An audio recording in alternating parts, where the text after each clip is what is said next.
Muy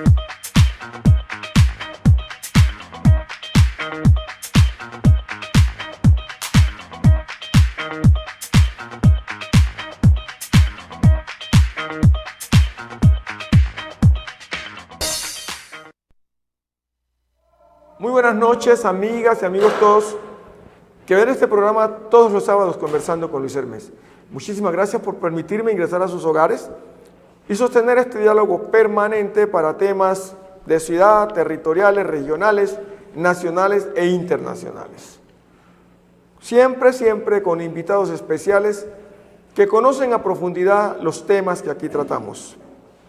Hoy vamos a tocar un tema internacional. No sin antes dejar señalado que sentimos profundamente que nuestro equipo no le hubiese ganado ayer a los hermanos de Venezuela, porque hoy vamos a hablar justamente de Venezuela.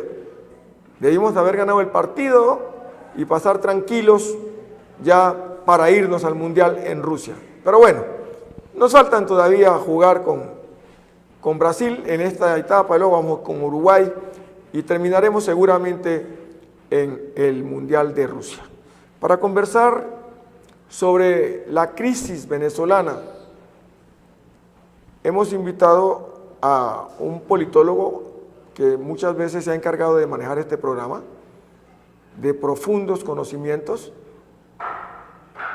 altamente especializado en el tema. Se trata del doctor Edgar Campo, con quien vamos a conversar esta noche sobre la crisis venezolana. Edgar, muchas gracias por estar nuevamente aquí. Te habías perdido de este programa que es tuyo siempre. Bueno, Luis, muy buenas noches y muy buenas noches a todos los televidentes. Y sí, estábamos un poquitico fuera de foco, como dicen en la televisión, estudiando todos estos temas tan apasionantes de la geopolítica internacional.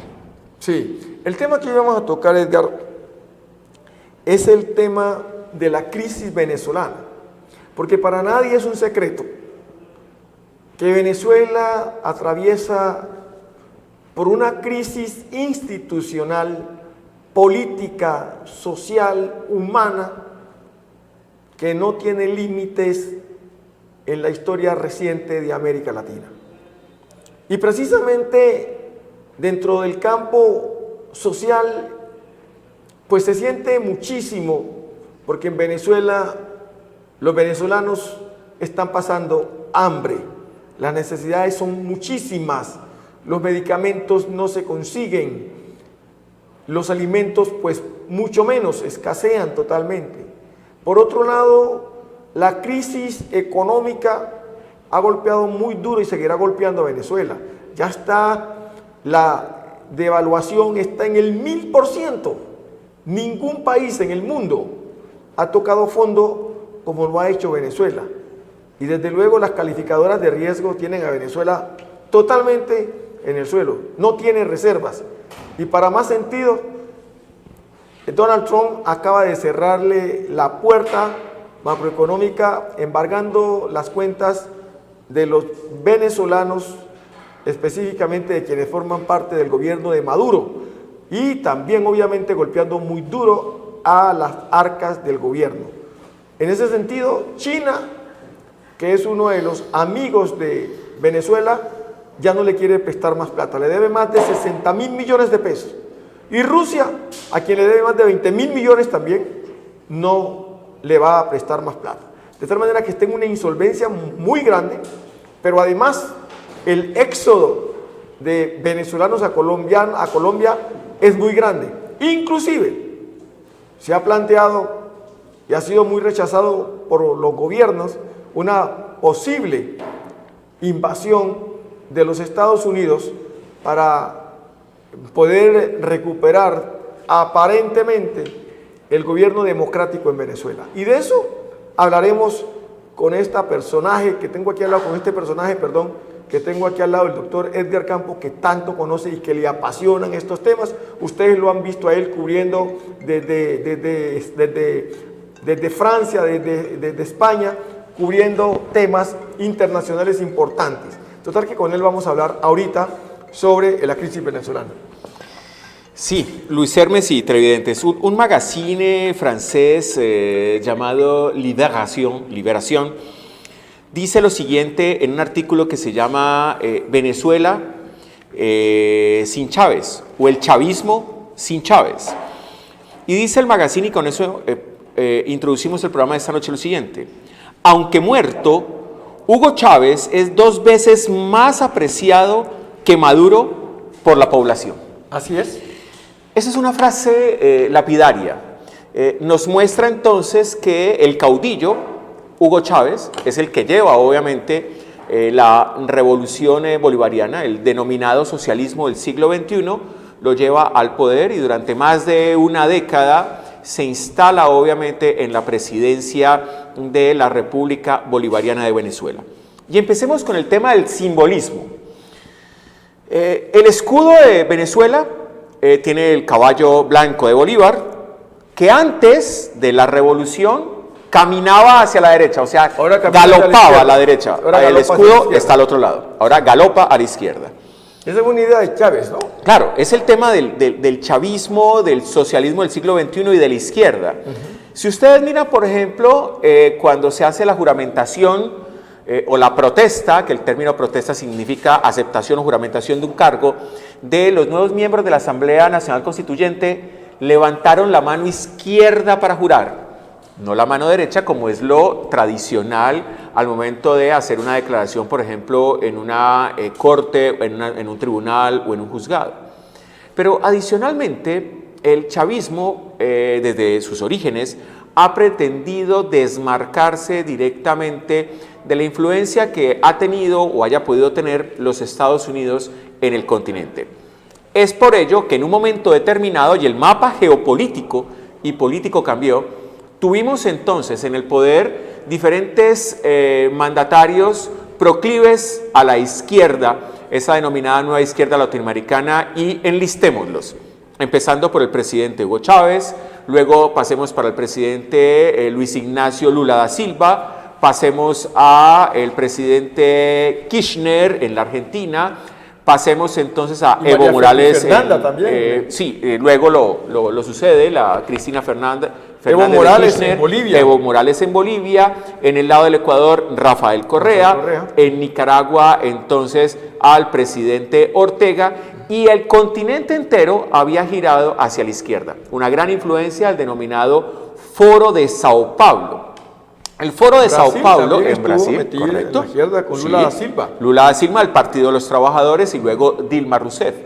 Y ese Foro de Sao Paulo, dentro de las muchas líneas que entregó para la izquierda latinoamericana, era obviamente el acceso al poder, ya no por la vía de las armas. Las guerrillas no tenían razón de ser desde finales de los 70, excepto en Colombia, solo hasta ahora que se planteó el proceso de paz bastante criticado con los grupos guerrilleros. Pero empiezan también a suceder cosas muy interesantes, y es la muerte del caudillo. Muere Hugo Chávez y el chavismo se queda sin Chávez. Y hoy en día ya podríamos decir que no hay chavismo, sino que hay madurismo. Recordemos, por ejemplo, la fiscal de Venezuela que hoy se encuentra en Colombia. Para que sigas, Edgar, es que precisamente los caudillismos siempre mueren con el caudillo. Correcto, correcto. Y a veces hay que, y voy a decir una frase que puede sonar un poco fuerte, a veces hay que morir en un momento histórico determinado. Observen, por ejemplo, la muerte de Che Guevara. Che Guevara muere en Bolivia, producto de una operación de las fuerzas militares bolivianas, quienes lo dan de baja, porque obviamente es un subversivo, está subvirtiendo el orden público en Bolivia, y fallece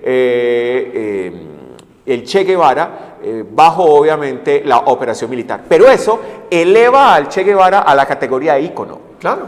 Fidel Castro se murió de viejo.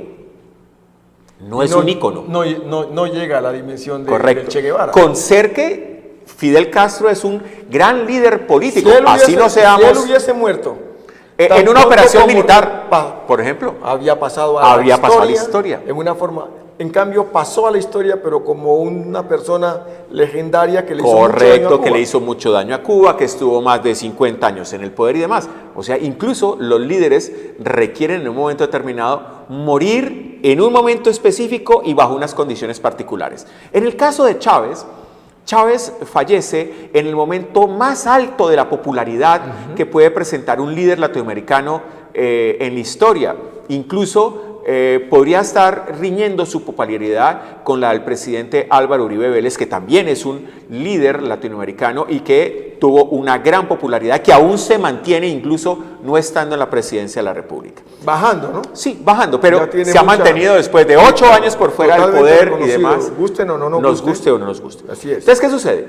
Fallece el presidente Chávez y de manera inmediata se genera una pugna al interior del chavismo. Una pugna que en la historia de la humanidad la hemos tenido. Pensemos en el Islam.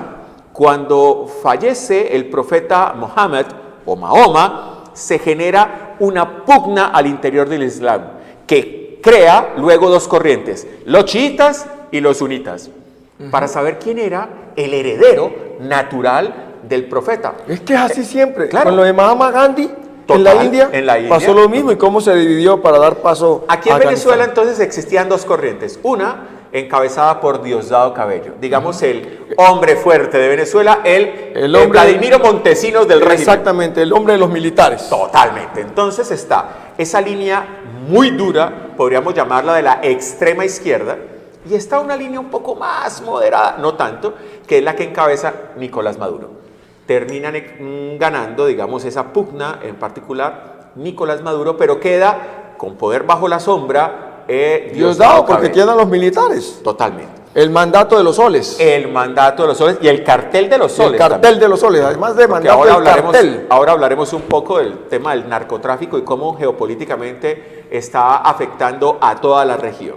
Entonces, ¿qué sucede allí? Tenemos una pugna por el liderazgo. Y Maduro necesita, obviamente, dejar de estar a la sombra de la historia de su líder. O sea, necesita mostrar que Maduro tiene la suficiente capacidad de gobernar. Lastimosamente, ha sido no tiene esa dimensión. Patético, no tiene el carisma de Chávez, no es un caudillo. Tenemos que reconocer lo que Chávez era un caudillo. Sí, Chávez era un caudillo. Como tal. Gusten o no nos guste, América Latina, en gran parte de América Latina, comulgaba por lo menos con la imagen del chavismo. Con Maduro no es así, y se empieza poco a poco a debilitar el chavismo desde adentro. Ajá. Con unas causas externas. ¿Y cuáles son las causas externas? El precio del petróleo. En la época, cumbre del presidente Hugo Chávez, el petróleo llegó casi que a alcanzar la astronómica suma de $200 el barril. Venezuela es uno de los países del mundo con mayores reservas petroleras que probadas, se encuentran. El mayor del mundo. Junto con Arabia Saudita. Después de que se acabe en Arabia Saudita, mi doctor, 300 todavía millones 300 millones de barriles para 200 años más. El tema de Venezuela, ¿cuál es? El tema de Venezuela es que su petróleo es un petróleo pesado, muy pesado. Muy pesado. Y requiere mezclarlo con crudos livianos para rebajarle, digamos, la viscosidad, y adicionalmente requiere refinarlo en las refinerías norteamericanas en Texas, que tienen la tecnología para hacerlo, porque hoy en día las refinerías venezolanas que estaban manejadas por los iraníes, pues son un fracaso, y antes, por el contrario, Venezuela ya importa gasolina para el consumo. ¿Cómo te parece? Un país con esa capacidad económica y ya está importando, como si nosotros los colombianos importáramos café, que en algunos momentos lo hemos hecho, para el consumo externo, para nosotros enviar nuestro grano fino al exterior.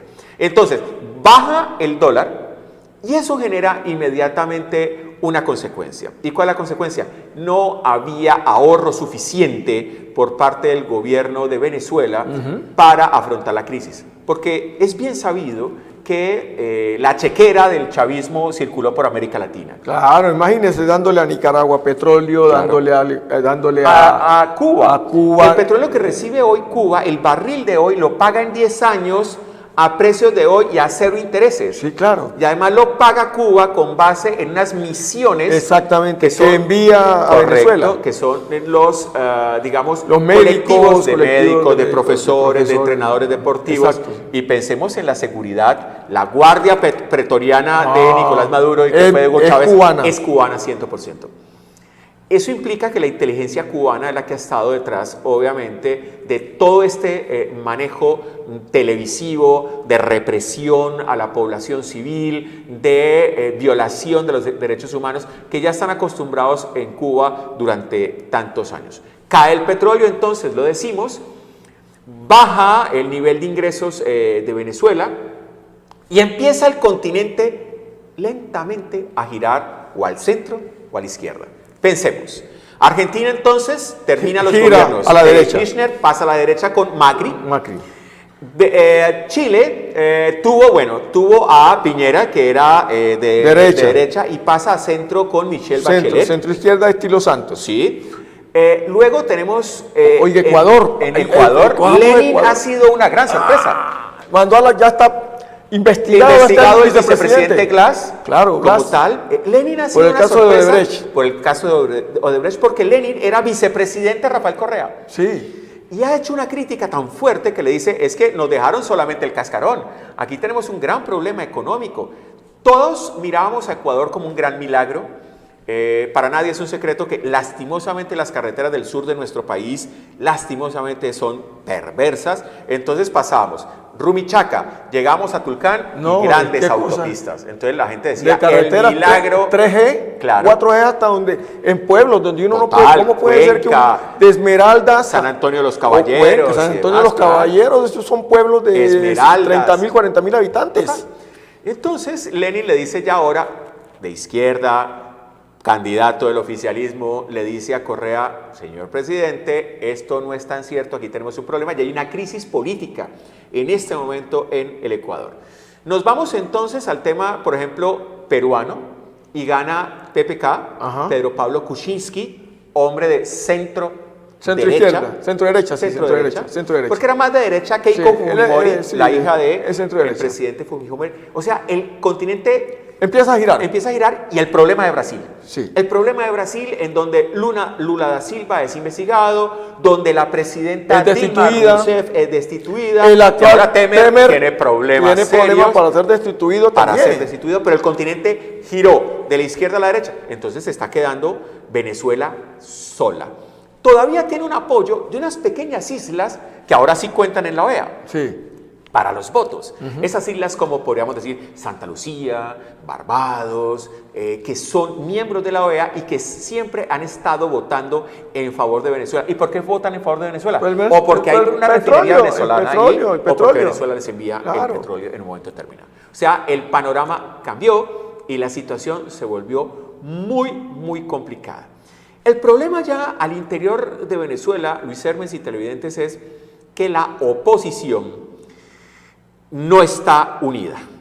La oposición, la MUD, que es la Mesa de la Unidad Democrática, son varios partidos del espectro político, hay de centro derecha, de ultraderecha y demás, y no se han podido poner de acuerdo, y eso genera que el chavismo continúe ahí. El fenómeno de los 3 meses de las marchas, de las protestas y demás, generó la respuesta de esta Asamblea Nacional Constituyente que el continente entero, la Unión Europea, las mismas Naciones Unidas han manifestado que es obviamente apócrifa, porque incluso la compañía que hace la auditoría al voto electrónico demandó las elecciones, dijo, por lo menos hay 1 millón de votos que son falsos. Y miren una cosa tan particular, esa compañía antes de hacer ese anuncio sacó a 20 de sus gerentes un día antes de hacer ese anuncio, porque seguramente estarían hoy en prisión. Claro, lógico. Entonces la situación no es muy fácil lo que está viviendo Venezuela. El problema al interior del mismo chavismo es muy complicado. Están divididos. Están divididos. Ese robo de 100 fusiles no es una gran cantidad de armamento para hacer una guerra, pero 100 fusiles en manos adecuadas, entre comillas, hacen mucho daño. Ese asalto a ese fuerte militar en donde logran robarse 100 fusiles, pues son 100 fusiles que están en la calle en manos de personas que en un momento determinado quieren desestabilizar. Y el helicóptero también por lo menos lo utilizaron, es una cosa muy delicada. Total, que incluso hizo el lanzamiento de algunos explosivos en derredor de la Asamblea Nacional Bolivariana en Venezuela. O sea, la situación es muy crítica sin hablar todavía del problema social que ya tenemos en Colombia. Pero miremos lo que pasa en Colombia. Hemos tomado unas fotografías, vamos a tomar un reporte de CMI que está en YouTube, son fotografías de apoyo para este conversatorio, donde claramente se ve el gran problema en Riohacha. El problema que está viviendo Colombia por Riohacha y por Cúcuta es supremamente Es de marca complicado. mayor. Yo pienso que si siguen estas cosas así, Colombia va a tener que recibir unos 3, 4, 5 millones de venezolanos acá. Miremos, después de este resumen tan importante que nos ha contextualizado. Cada noche son muchos los venezolanos que llegan al Parque de la India, ubicado en la zona céntrica de Riohacha, el cual se ha convertido en un dormitorio colectivo de los nacionales de ese país que llegan a Colombia buscando alternativas de vida debido a la escasez de alimentos, medicamentos y falta de empleos en Venezuela. Con la voz entrecortada y con lágrimas de tristeza en sus ojos, María Gutiérrez expresa que lo único que desean es volver a ser feliz en su país. Yo le pido al gobierno venezolano que nos deje ser feliz como éramos antes. En este parque pasan la noche cientos de venezolanos que llegan a territorio colombiano huyendo de la crisis social que se vive en su país. Expresan que prefieren dormir a la intemperie en Riohacha que estar en medio de la guerra interna que se vive en Venezuela. Todo el mundo decidió emigrar para acá porque aquí hay ayuda, se vive bien, se puede uno rebuscar para comer. Vine a buscar acá apoyo, comida, dinero para poder enviar hacia allá, porque allá la situación está fea, está horrible, no se puede vivir en Venezuela. La situación se hace más dramática por la cantidad de adultos mayores, mujeres embarazadas y de niños que han llegado con sus padres, que también salen de Venezuela buscando mejor vida en Colombia. En muchas oportunidades solo pueden comer una y de vez en cuando 2 veces al día. Sin embargo, un grupo de riohacheros se ha unido para cada noche calmar el hambre de por lo menos 150 de los venezolanos que se reúnen en el Parque de la India con alimentos que son recolectados y preparados por ellos mismos. Esta idea nació viendo la necesidad de nuestros hermanos venezolanos. Entonces nos unimos toda la familia y colaboramos entre todos para saciar un poquito las necesidades que tienen. Migración Colombia, la Policía Nacional, la Gobernación de La Guajira y la Alcaldía de Riohacha elaborarán un censo para determinar con exactitud cuántos venezolanos se encuentran en la ciudad para garantizar los derechos humanos y definir acciones a favor de la población que llega del vecino país. Haciendo este análisis académico, tomando estas imágenes de CMI prestadas, que agradecemos, desde luego, repito, están en YouTube. Edgar, la situación es complicada. Complicada en Venezuela. El tema es un drama humano muy fuerte. Creo que ACNUR, que es el alto comisionado de las Naciones Unidas para los Refugiados, está en mora de intervenir en Colombia. La OIM, la Organización Internacional de las Migraciones, también, porque Colombia es uno de los primeros receptores de la migración venezolana y por varias circunstancias. Una, desde el punto de vista lingüístico, idiomático, hablamos castellano. Las fronteras de Venezuela son con países que no hablan castellano excepto Colombia. Pensemos hacia el sur, tienen Brasil. Brasil, hay portugués. O sea, portugués. Si miremos la zona de la Guyana francesa, francés. Si miramos para el norte, entonces tienen unos límites con Aruba, Bonaire y Curazao. Inglés. Que, bueno, ahí tienen papiamento, holandés, inglés. Está Trinidad y Tobago, que hablan inglés. Tienen una mezcla de muchos idiomas, entonces es mucho más amigable para el migrante llegar a una región en donde hable su propia lengua.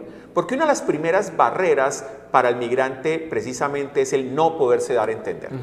Entonces, Colombia empieza a recibir esa migración. Pero también, en La Guajira Edgar, también por la cosa también de... Primero porque tenemos una frontera que... Son más de 2.000 kilómetros. 2.000 kilómetros, pues que no pasar allí y ya está. Y lo otro es que obviamente acá lo tendrían que hacer por mar, pero además esas islas son muy pequeñitas. Ah, sí, claro. Y no hay donde... No tendrían la capacidad. Exacto.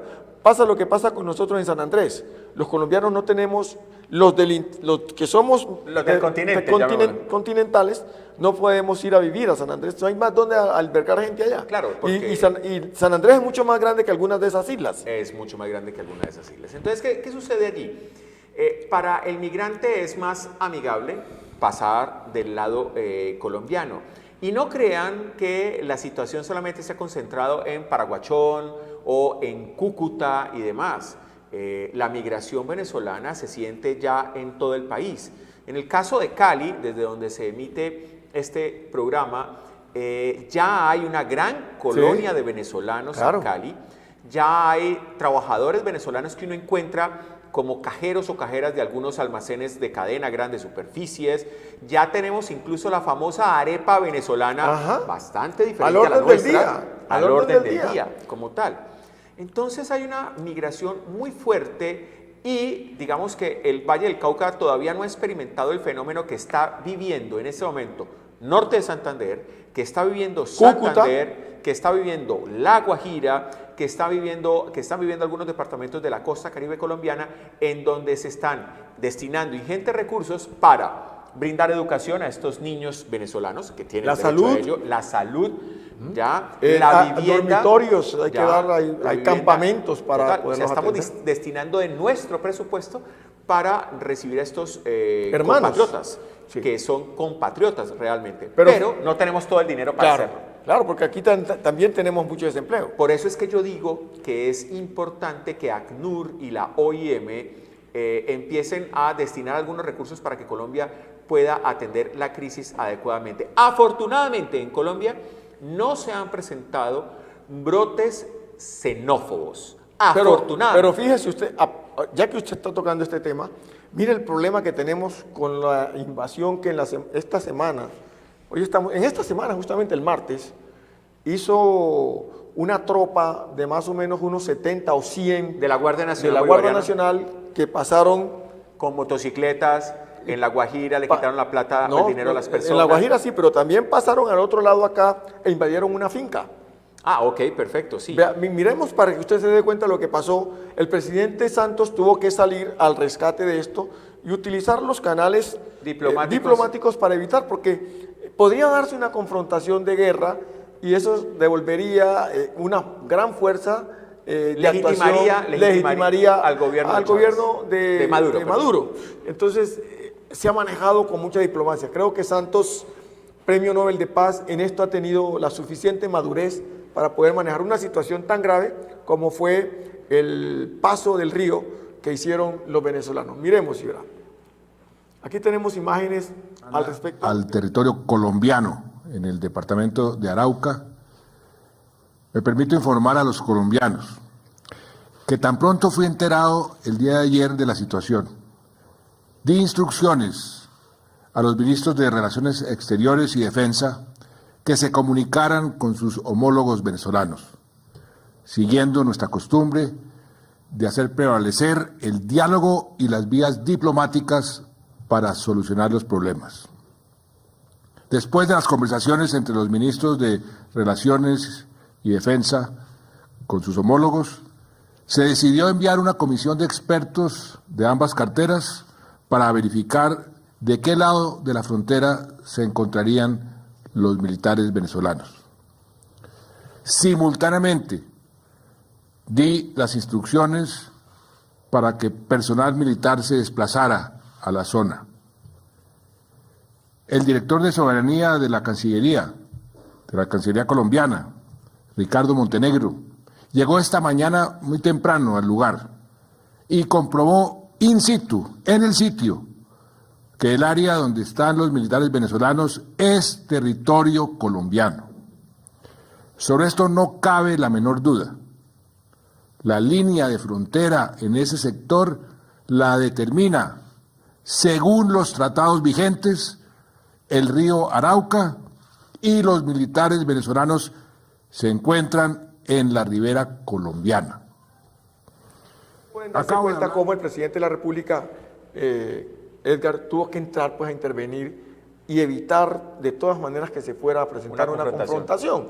Y el gobierno de Maduro reconoció y ordenó, ¿cómo? Es que, como tú le estás diciendo a esta nota, y es claro, es la parte navegable del río Arauca. La frontera cuando es fluvial, es importante que nuestros televidentes lo tengan claro, la frontera cuando es fluvial, la línea divisoria no va por la mitad del río, sino que va por la mitad de la parte navegable. Eso es lo que pasa entre lo que nosotros tenemos, la triple frontera que tenemos con Brasil, con Perú y Colombia. O sea, el trapecio amazónico. El trapecio amazónico. Nosotros tenemos aquí al frente está Tabatinga. aquí está Tabatinga. Al otro lado está Iquitos. Aquí está Iquitos y aquí está Leticia. Caballococha. Ajá. Aquí está Leticia y aquí está Benjamín Costán.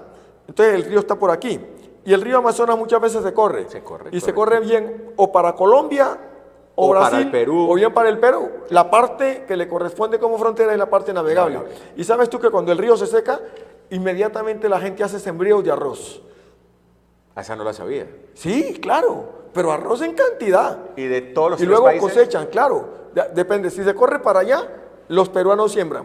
Si se corre para el lado del Perú, perdón, si se corre para acá, siembran los peruanos. Si se corre para el Perú, siembran los colombianos. Y si se corre para acá, siembran los brasileros.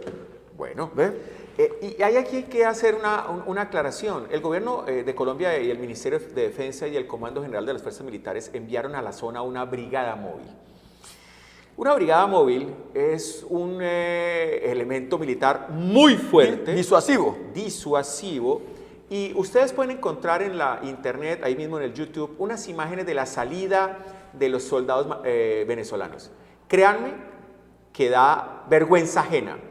Los fusiles apuntando para el piso, mirando hacia abajo, caminando lentamente, y no hay un solo insulto por parte de las tropas colombianas, excepto una manifestación que hace quien está grabando el video que dice: aquí vemos a las tropas venezolanas saliendo de territorio colombiano. Como se dice, es como el niño regañado. Con el rabo entre las piernas, porque pensaron que Colombia de pronto iba fuera a contestar. Y eso no lo van a conseguir. Ellos pueden, lo hicieron en La Guajira, lo han hecho aquí, lo hicieron con unos señores que le quitaron una canoa un día, pero Correcto. no van a encontrar eso. Ha sido muy frecuente y desde hace muchos años. Inclusive, aquí tenemos las palabras del señor Camacho, que es el dueño de la finca, donde Correcto. estos señores se pasaron. Y sería bueno escuchar un poquito lo que el señor dice sobre cómo lo invadieron y le cortaron. El tipo tiene unas varias hectáreas sembradas de plátano. Ajá. Y le cortaron, es decir, una provocación total.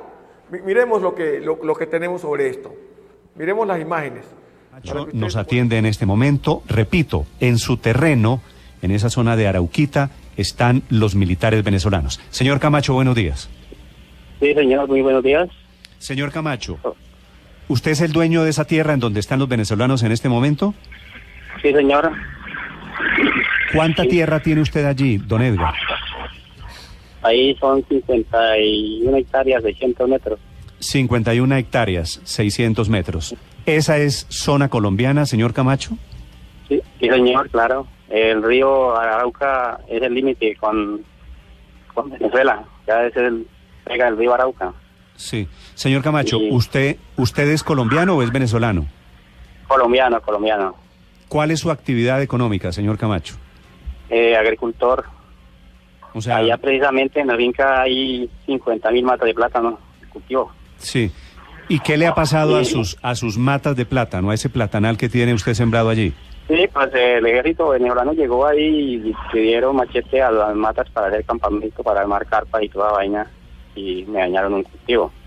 Sí. Y precisamente ayer cuando llegó el helicóptero colombiano nuestro, pues al descargar la tropa también me dañaron cultivo. ¿Cómo le parece? Pues, Edgar, estas notas son de Blue Radio, están, repito, en YouTube, las tomamos como unas notas de apoyo a este conversatorio, que es un programa de opinión, un programa que es más que otra cosa, un programa didáctico, y por eso las hemos tomado como nota de apoyo, no sin antes agradecerle a Blue Radio por el excelente trabajo que continuamente hacen para quienes estamos siempre detrás de la noticia y de informarnos e informarle a los colombianos, máximo en un programa tan didáctico como este, que estén informados, y desde luego es el mismo pueblo quien sigue haciendo un reconocimiento a estas notas que están. ¿Qué te parece eso? Uno de nuestros televidentes, Albeiro Sánchez, nos escribe y me dice: recuerden que también ya se está vendiendo el café venezolano en las calles de Cali. Yo no había escuchado nunca hablar del café venezolano, pero bueno, pues seguramente ya tenemos ese aspecto que es importante tenerlo en cuenta, de cómo los venezolanos se están, digamos, incorporando a la economía colombiana. Y a los que ellos mismos denominan como maracuchos, que son las personas de Maracaibo, por ejemplo, están muy sectorizadas en la zona de la costa caribe colombiana. Barranquilla, por ejemplo, tiene una gran presencia de ciudadanos de Maracaibo. Pero el problema de la migración venezolana no solamente es de Colombia. Hay algunos que siguen su viaje y ya se están asentando en todo el continente, en Perú, en Chile, en el Ecuador también. Y en el Ecuador. Sí, hay mucha gente en el Ecuador. O sea, hay ahorita. una situación, hay una gran migración, hay una crisis humanitaria que el régimen del presidente Maduro se niega a aceptar y que las izquierdas latinoamericanas se niegan a aceptar. Y aquí sí quiero hacer una crítica muy particular. Y la crítica es, cuando los gobiernos de derecha han actuado de manera perversa, con sus dictaduras, violando derechos humanos y demás, porque lo han hecho en un momento determinado en nuestra América, las izquierdas han lanzado su voz, sus denuncias, han hecho las movilizaciones para que el mundo conozca la violación de los derechos por parte de las derechas que están en el poder. Incluso acuñando frases como la bota militar, la recuerdo muchísimo. Ajá, claro. Y ahora, porque Rojas Pinilla también se utilizó mucho el término. Y ahora bota que militar. las izquierdas son las que están gobernando, que son quienes están generando la violación de derechos humanos, han pasado de agache. O sea, son muy pocos los críticos de la misma izquierda internacional que han tomado una voz crítica en contra del chavismo. Y no crean que eso pasa solamente en América. En España, Podemos, que es esa facción revolucionaria que está demostrado que fue apoyada por el presidente Chávez con dinero y Chávez demás. Prácticamente creó Podemos, le dio el oxígeno. Que surge después de los ocupas. Recuerden cuando se ocupa la Plaza del Sol en Madrid, durante varias semanas, surge Podemos y surge otro partido que se llama Ciudadanos. Con Albert Rivera. Es de la derecha, ¿no? Ese centro derecha. Y que le está haciendo un gran contrapeso. Pero bueno, yo creo que más derecha porque le hace más al PSOE. Sí, correcto. Y ahí los miembros de Podemos, que los denominan los podemitas, muy poca crítica han hecho al gobierno de Chávez, al gobierno de Maduro, e incluso dicen que ese es el modelo que pretenden implantar en la península ibérica. Sí, pero va a ser muy complicado, ¿no? Porque fíjate que yo pensé que cuando no podían elegir a ellos al primer ministro, no podían elegir al presidente del gobierno, al presidente del gobierno, mira cuánto tuvieron que hacer. Un año 3 elecciones. Porque no podían, y yo pensé que Podemos iba a crecer en las elecciones que se hizo. Y decreció. Decreció precisamente por, y también aquí quiero hacer una crítica. Se presentaron problemas internos. Por la grosería y la patanería. Sí. En las izquierdas eso le llaman contestatario. Pero se vuelven patanes. Se vuelven groseros. Yo recuerdo haber visto en España, en una de mis estancias en el invierno, el debate entre Mariano Rajoy y el secretario general del Partido Socialista Obrero Español. El PSOE. El PSOE. Y recuerdo que ese candidato le dice a Rajoy, literalmente en el debate, ¿Sánchez a Iglesias? No, ¿está hablando de Sánchez a Rajoy. A Rajoy. Sánchez con Rajoy. Sí, le dice que él era un corrupto. Sí, así le dijo. Cuando yo vi esas imágenes le dijo, usted es un corrupto, Rajoy literalmente se salió de la ropa y le dijo, pues usted me tiene que demostrar cuáles son mis actos de corrupción, porque nunca en mi vida he tenido una sola demanda en un juzgado. Yo dije, ahí perdió el debate Sánchez y ganó Rajoy las elecciones, como efectivamente ganó las elecciones, claro. Y lastimosamente las izquierdas en muchas oportunidades son groseras. Claro, en las derechas también son groseros. Sí, pero en las izquierdas son más contestatarios. Y tienen un problema, que cuando llegan al poder se vuelven más de derecha. Miren lo que hace Maduro. Maduro entonces, todo el que habla mal de él empieza. Ahí tenemos el caso de Lilian Tintori. Ahorita, en este momentito. Que se encuentra en estado de embarazo en este momento. Está en estado de embarazo. Ella iba a salir con el embajador de España, con el embajador de Alemania. Iba a salir para hacer unas giras. Y en el aeropuerto había una orden de impedir la salida del nuevo fiscal, que antes había sido defensor del pueblo. Tarek El Aizami. Sí, que prohibía la salida de Lilian Tintori del país. Y esto pienso que cada día se va complicando, pues mucho más en cuanto a las libertades que las personas tienen que tener. Y ahora la acusan de que en su carro, en su llevaba automóvil, 200 llevaba millones de bolívares, millones de bolívares. que creo que tiene que ser muy nada. poquita plata. Eso no es nada. Tiene que ser muy poquita plata. 200 millones de bolívares, ¿cuánta plata será en No, pesos no tengo colombianos? ni idea. Yo creo No que sé cómo alcance- está el cambio, pero el cambio no está al- como a 15 centavos. no alcanza a ser 200.000 pesos colombianos. No sé, porque allá para comprar una gaseosa hay que llevar un paquete de billetes muy grande. Escuchemos a Lilian Tintori en este espacio que hemos sacado para que usted también se informe de las restricciones que se están dando por cualquier cosa, por la mínima. Ya cada vez se va enseñando más la posibilidad de que algunos líderes venezolanos puedan salir. Los que han salido, como pasó con Luis Ortega, para que ahora está haciendo una serie de denuncias, han tenido que volarse para que no las capturen. Aquí tenemos las imágenes de lo que ha denunciado Lilian Tintori y de lo que le pasó en el aeropuerto cuando ella, en compañía del embajador de Alemania y el embajador de España, pensaba salir para hacer un recorrido. Desde luego, el gobierno no iba a permitir eso porque, según ellos, iban a hablar mal del gobierno y que ella es una bandida, que es una prófuga porque tenía 200 millones de bolívares, que como le digo, no es absolutamente, bueno, ¿cuánto alcanzará, como tú dices? 200 millones de bolívares. Eso está pues, pero por el suelo. Ahora hacemos la cuenta. Veamos a ver las imágenes de esta parte de Lilian Tintori, previamente en horas de la tarde, bajo arresto domiciliario. Las autoridades le encontraron un pasaje para Panamá de la línea aérea Copa en el vuelo CM22. Sí, fue una orden del régimen, así mismo como lo confirmó Tarek William Saab. Lilian Tintori se iba a escapar según la Fiscalía venezolana. En tal sentido, por ser esto un delito con las propias legislaciones penales vigentes. Yo lo he dicho injustamente e ilegalmente, porque la Constitución en el artículo 68 nos dice que podemos protestar.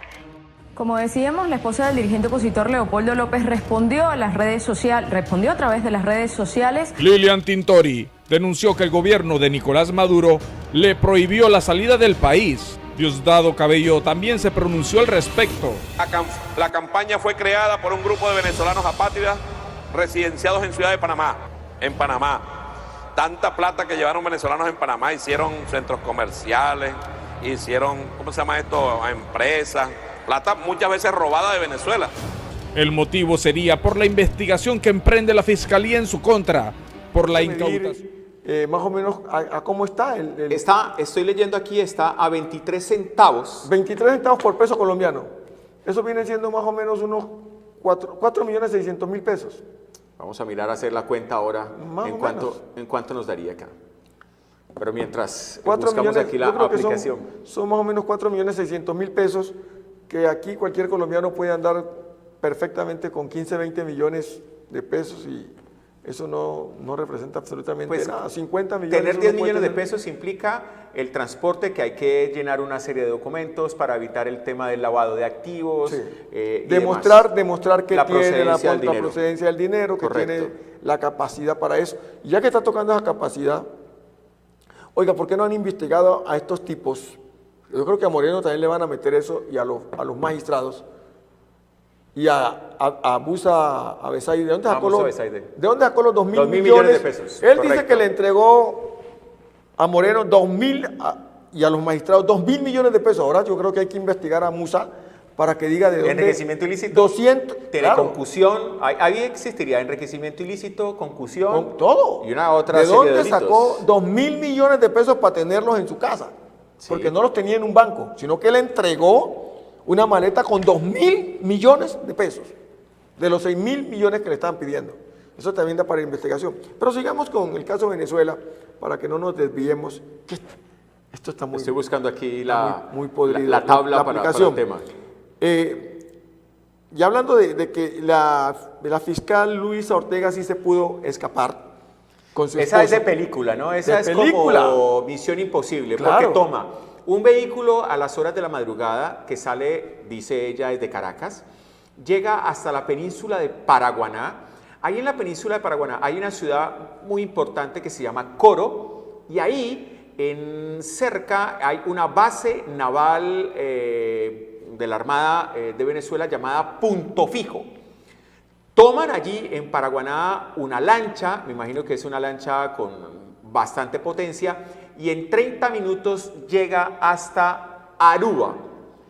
Llegan a Aruba y luego toma un avión charteado, o sea, es un avión privado, vuelo privado. Ahí habría que hacerse una pregunta que a lo mejor harían los venezolanos. ¿Quién pagó ese vuelo? Porque un charter desde Oranjestad, que es la capital de Aruba, hasta la ciudad de Bogotá, pues vale unos cuantos miles de dólares sí, en particular. Y llega a Colombia hacia las 3 de la tarde. Oficialmente todavía la fiscal no ha solicitado del gobierno colombiano el asilo político, como sí lo han hecho unos magistrados, 6 en particular, también se volaron, lograron volarse y demás. No sabemos si la fiscal le va a solicitar al gobierno colombiano el asilo. Se cree que podría tomar a Colombia como plataforma para llegar a los Estados Unidos. Estados Unidos también se le ha ofrecido el asilo, ¿no? Estados Unidos obviamente le da el asilo y con los brazos abiertos le empieza a recibir toda la información que tenga desde el punto de vista cuente de toda las la información que tiene sobre Odebrecht, ¿no? De toda la plata. Y no solamente el tema de Odebrecht, sino las otras investigaciones que venía adelantando. Y lo de Diosdado Cabello y todo, porque ella tiene... Y recordemos que esta fiscal es de la línea del chavismo. Del chavismo. Chavismo puro, llamémoslo, no del madurismo, que terminó desmarcándose y que ahora es tildada de traidora. De hecho, tiene una investigación en este momento por la Fiscalía venezolana por traición a la patria. Veamos estas imágenes y lo que ella dice sobre lo de Odebrecht y lo que tiene por decir y lo que va a destapar, le quiero contar.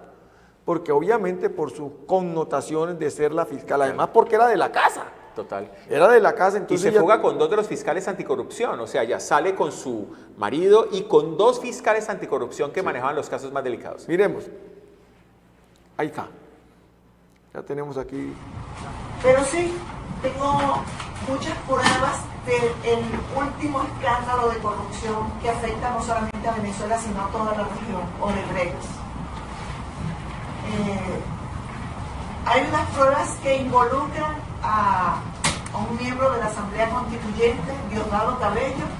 Yo me reuní con unos fiscales de la Fiscalía de los Estados Unidos y esas pruebas fueron entregadas. Otras pruebas las he dejado en Brasil y seguimos, sin embargo, con otros temas que se les voy a informar. En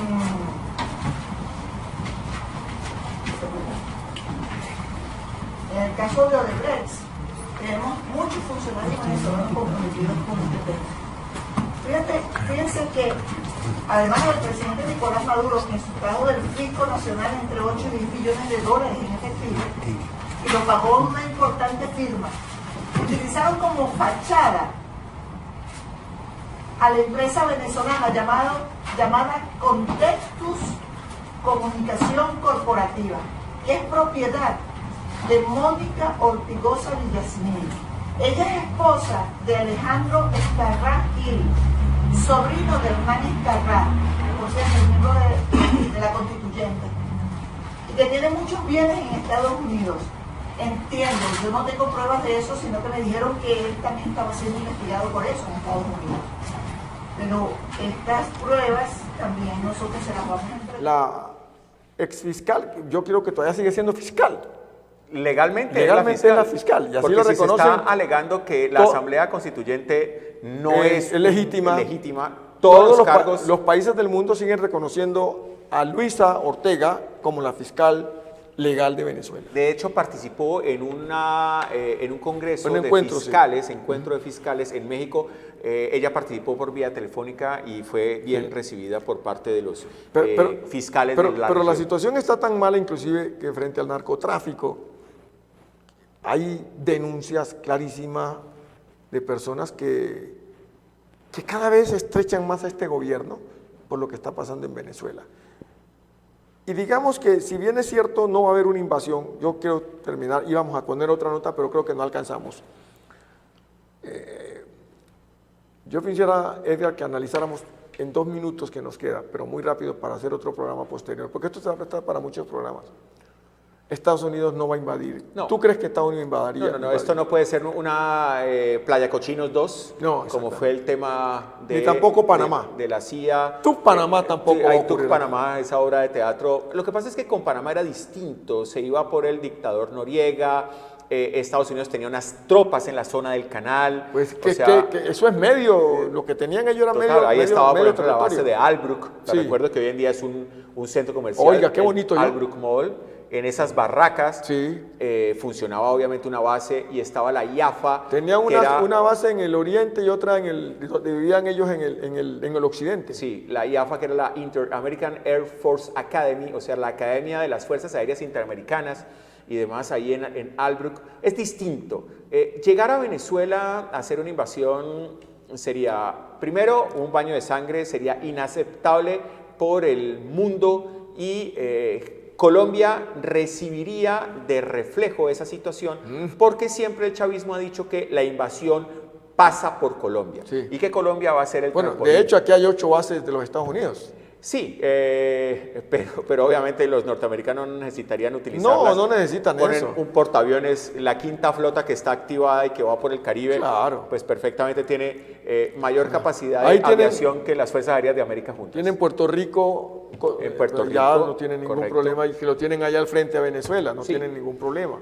Hicimos la cuenta de cuántos son los 200 millones de bolívares. Corregimos, 50 y pico millones. Son 58.732.832 pesos al cambio de hoy. No es nada. La abuelita tiene 100 años, no recibía atención médica y ella dijo que ese dinero era precisamente para pagar los gastos médicos de su abuelita ya centenaria. Sí, Estamos pues, hablando de Lilian buscan cualquier camino para poder recurrir a la situación que nadie que hable en contra de este gobierno que le está haciendo tanto daño a Venezuela y van más de 130 muertos ya, ¿no? Total. Ese es un tema que vuelvo y repito, América ha estado muy pasiva, muy callada, la violación de derechos humanos en Venezuela es muy fuerte, la OEA tímidamente con el secretario Almagro ha hecho algunas, digamos, declaraciones buscando el restablecimiento de los derechos humanos en Venezuela.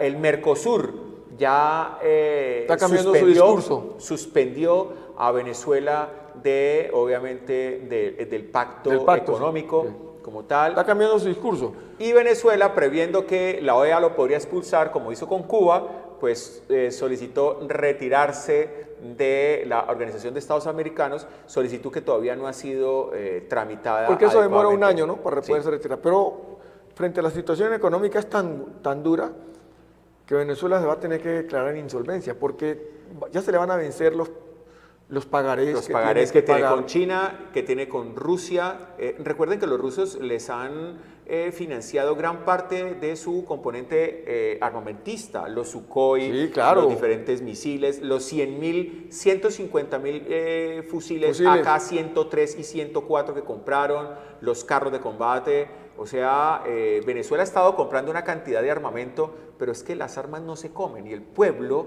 necesita alimentos, el pueblo necesita medicina. Comida.